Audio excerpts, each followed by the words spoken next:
Découvrez un rituel fascinant, transmis à travers les âges. Il sert à clarifier, est-ce une vraie connexion ou juste votre mental? Matériel nécessaire, un carnet dédié, une bougie blanche, 7 jours de votre temps. Voici comment procéder pour les jours 1 à 7 de ce rituel. Chaque soir, prenez un moment pour vous installer dans un endroit calme, loin des distractions du quotidien. Allumez la bougie blanche, symbole de clarté et d'intention. Observez la flamme, dansez doucement. Laissez sa lumière apaiser votre esprit et vous ancrer dans le moment présent. Ce geste simple marque le début de votre pratique quotidienne, un espace sacré que vous vous offrez pour explorer vos pensées et vos émotions. Après avoir allumé la bougie, prenez votre carnet ou votre journal intime. Chaque soir, consignez-y toutes les coïncidences, signes ou synchronicités qui, au cours de la journée, vous ont rappelé cette personne. Cela peut être un rêve, une conversation inattendue ou même un simple ressenti. Notez son nom, les moments où vous avez pensé à elle ou à lui et les circonstances dans lesquelles ces pensées sont apparues. Soyez attentifs aux détails, même les plus subtils, car parfois, ce sont les petites choses qui portent le plus de sens. Écrivez sans jugement, laissez vos mots couler librement, comme si vous racontiez une histoire à un ami de confiance. Pensez également aux objets qui vous rappellent cette personne. Il peut s'agir d'un bijou, d'un livre, d'un vêtement, ou même d'un simple objet du quotidien, qui, pour une raison ou une autre, évoque sa présence. Prenez le temps de les observer, de les toucher, de ressentir l'émotion qu'ils suscitent en vous. Notez dans votre journal ce que ces objets représentent, les souvenirs qu'ils ravivent, et la façon dont ils influencent vos pensées ou votre humeur. Ce processus vous aidera à mieux comprendre l'impact de cette personne dans votre vie et à mettre en lumière les liens invisibles qui vous unissent. Enfin, soyez attentifs aux chansons qui passent à la radio, aux lieux que vous traversez et aux pensées qui surgissent sans prévenir.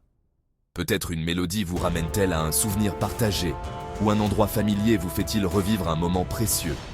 Notez ces expériences, même si elles semblent anodines. Les pensées intrusives, les rêves récurrents ou les émotions soudaines sont autant de messages de votre subconscient. Ce rituel d'observation et d'écriture, répété chaque soir pendant 7 jours, vous permettra de prendre du recul, de mieux comprendre vos sentiments et d'avancer avec plus de clarté. Prenez ce temps pour vous, avec bienveillance et curiosité, et laissez la lumière de la bougie vous guider sur le chemin de la découverte intérieure. L'important, c'est d'être honnête. Notez aussi, quand vous avez volontairement cherché des signes. Jour 7, relisez tout. Prenez un moment pour vous asseoir avec votre journal et laissez vos yeux parcourir chaque page, chaque mot que vous avez écrit cette semaine. Relire, ce n'est pas simplement revoir ce que vous avez noté, c'est aussi ressentir à nouveau les émotions, les pensées et les intuitions qui vous ont traversé. C'est un acte de présence, une invitation à observer le fil invisible qui relie vos expériences. Peut-être que certains détails vous avaient échappé, ou que des motifs commencent à émerger. Laissez-vous surprendre par la richesse de ce que vous avez vécu, même dans les moments qui semblaient ordinaires. Les vraies synchronicités, elles ont une qualité différente. Ce ne sont pas de simples coïncidences, mais des moments où l'univers semble vous faire un clin d'œil. Quand vous relisez, demandez-vous, y a-t-il des événements qui se sont répétés, des symboles qui reviennent, ou des rencontres inattendues qui ont eu un impact particulier? Parfois, une phrase écrite il y a quelques jours prend soudain tout son sens à la lumière de ce que vous vivez aujourd'hui. C'est dans ces instants que la magie opère, et que vous commencez à percevoir un ordre caché derrière le chaos apparent du quotidien. Elles vous donnent des frissons, elles sont vraiment improbables, presque comme si elles défièrent la logique. Ce frisson, ce petit choc intérieur, c'est le signe que quelque chose de plus grand est à l'œuvre.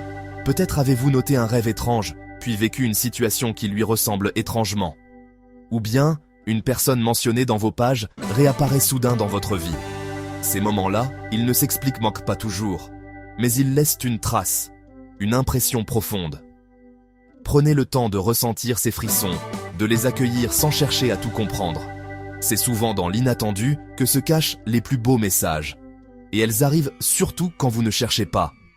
C'est dans les moments de lâcher prise, quand vous êtes simplement présent à ce qui est, que les synchronicités se manifestent le plus clairement. Relire votre journal, c'est aussi apprendre à reconnaître ces cadeaux inattendus, à cultiver une curiosité bienveillante envers votre propre histoire. Laissez-vous guider par votre intuition et n'ayez pas peur de vous émerveiller devant les petits miracles du quotidien. Parfois, Il suffit d'un regard neuf sur vos propres mots pour découvrir que la vie vous parle, discrètement, mais toujours avec bienveillance. Prenez ce temps pour relire, ressentir et remercier pour tout ce qui s'est révélé à vous cette semaine. Ce que ça révèle, c'est que si c'est du mental, si tout ce que nous vivons n'est que le fruit de notre imagination, de nos pensées qui tournent en boucle, alors il y a une certaine logique qui s'installe. Nos expériences deviennent prévisibles, presque mécaniques. On se surprend à anticiper les événements, à deviner ce qui va se passer, parce que tout est construit à partir de nos propres schémas mentaux. Les coïncidences, dans ce cas, ne sont plus vraiment des surprises. Elles se raréfient, elles perdent de leur magie, et finissent par ressembler à de simples hasards, des répétitions de ce que l'on connaît déjà. On feuillette son journal, on remarque qu'il y a moins d'entrées, moins de moments marquants, comme si la vie elle-même devenait plus fade, plus prévisible, moins vibrante. On se retrouve face à des pages blanches, à des espaces vides dans notre agenda. Et on se demande où est passée cette étincelle, cette sensation que quelque chose de plus grand pourrait arriver à tout moment. Mais si c'est réel, si ce que l'on vit dépasse le simple cadre de notre mental, alors tout change. Les synchronicités, ces moments où tout semble s'aligner de façon presque magique, deviennent plus fréquentes. Elles surgissent là où on ne les attend pas, dans les détails du quotidien, dans une conversation inattendue, dans un objet qui attire soudainement notre attention, ou dans une rencontre qui bouleverse notre journée. Ces signes, ces clins d'œil de l'univers deviennent plus précis, plus marquants. On se surprend à noter de plus en plus d'événements dans son journal, à relire ses notes et à y voir des liens, des motifs qui n'étaient mal et pas évidents au premier abord. La vie prend une autre dimension, plus riche, plus profonde. On commence à percevoir un sens caché derrière les apparences, une sorte de dialogue silencieux entre nous et le monde qui nous entoure. Les synchronicités ne sont plus de simples hasards, mais des invitations à explorer, à s'ouvrir à l'inconnu, à faire confiance à ce qui se présente. Elles deviennent des repères, des guides qui nous encouragent à avancer, à sortir de nos routines, à croire que quelque chose de plus vaste est à l'œuvre. Et c'est là que la magie opère vraiment, quand on accepte que la réalité puisse être plus mystérieuse, plus surprenante et infiniment plus vivante que ce que l'on avait imaginé. Alors, la question se pose. Sommes-nous prêts à voir ces synchronicités, à les accueillir, à leur donner une place dans notre vie? Parce que plus on y prête attention, plus elles se manifestent, et plus elles deviennent précises, comme si l'univers lui-même répondait à notre ouverture, à notre curiosité, à notre désir de sens. C'est peut-être là, dans cette attention portée à l'inattendu, que se trouve la clé pour vivre une existence plus riche, plus connectée et plus authentique. Et là, vous saurez clairement si vous devez passer au rituel suivant, ou approfondir celui-ci encore un peu.